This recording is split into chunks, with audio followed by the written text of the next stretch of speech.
Welcome to part 19.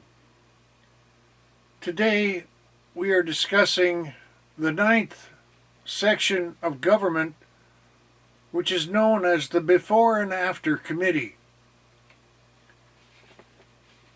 It is the job of the Before and After Committee, otherwise known as BAC, to monitor and safeguard the quality of life of all former Oberst rulers and occasionally a few selected civil servants, to see that none suffers from want and that none accrues prosperity directly or indirectly from the exercise of power in the past or future. In some sense, the entire validity and integrity of Seven Republic depends on the Before and After Committee. This committee ensures that no financial or material or residual political power will ever or can ever accrue to or adhere to or find its way near to anybody who has ever been a ruling Oberst for the remainder of their natural lives after they leave office. Nor may it accrue to the lives of their spouses and all first-degree relatives for the remainder of their natural lives, while at the same time safeguarding the former Oberst and not permitting any hurt or want or harm to come to them during the same period. Thus, any financial and material motives for bribery or self-enrichment or other corrupt misbehavior among the active ruling class Oberst members is permanently removed and can never be realized, thus rendering indecorous and otherwise imprudent and objectionable behavior forever profitless in financial or material ways.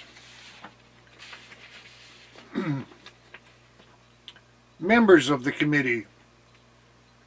The BAC members will likely over the course of time become a numerically large element of government. They are independent and self-regulating and set their own agenda within the scope and requirement of their powers. Powers of the BAC. At the conclusion of the term of public service of every Oberst, without exception, every Oberst is required to retire from public life and take up permanent residence in Retirementville. Retirementville is a specific town or small city designed solely for that purpose, and whose only occupants are the retired Oberst members and their immediate families, and the necessary support staff required to maintain them in median style for the remainder of their natural lives. The retired Oberst and family will live in a medium home and receive a retirement pension equal to 1.3 times the median annual wage of workers in the nation.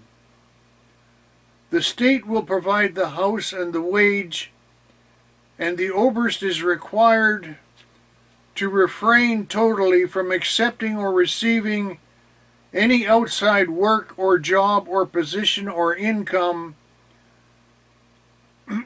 from any source for any reason, and to refrain from all domestic and foreign political activity of any kind, either direct or implied.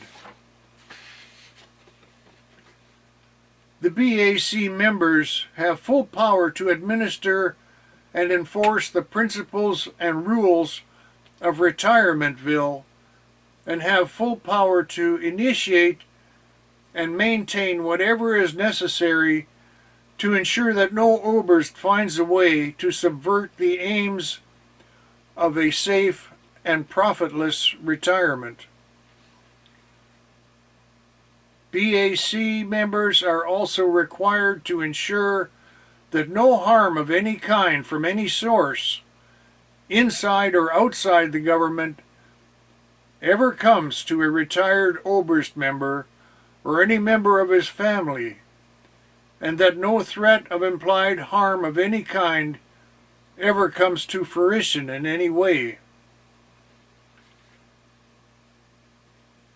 BAC members are also required to look carefully into the before phase of every Oberst member to discern that no pre-arrangement or offshore arrangement or implied arrangement for bribery or profit, however subtle or extravagant of any kind, is set up by an Oberst prior to assuming public office.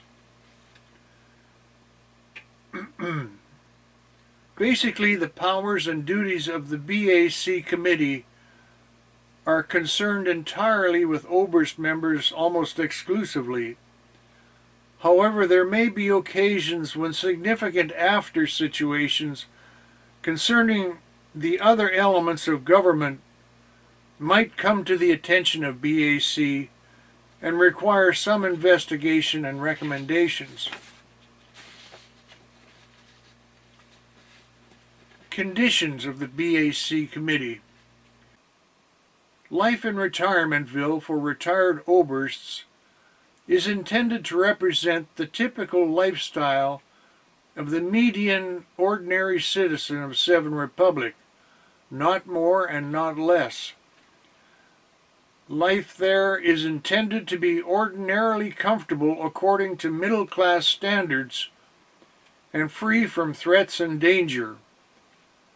There is no long-term profit for Oberst's public service except the relative freedom from want and the comfort of a median home to be enjoyed in safety for a natural lifespan.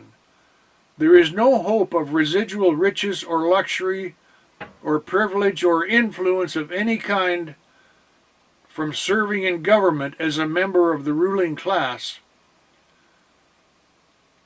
And the only permitted avocation open to former Obersts wanting a higher public profile is as a member or functionary within the official state religion and the spiritual rewards that may accrue from spiritual practices.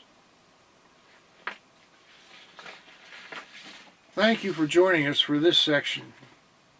Please join us for the next section, which is brief and will be the last segment described for Seven Republic government.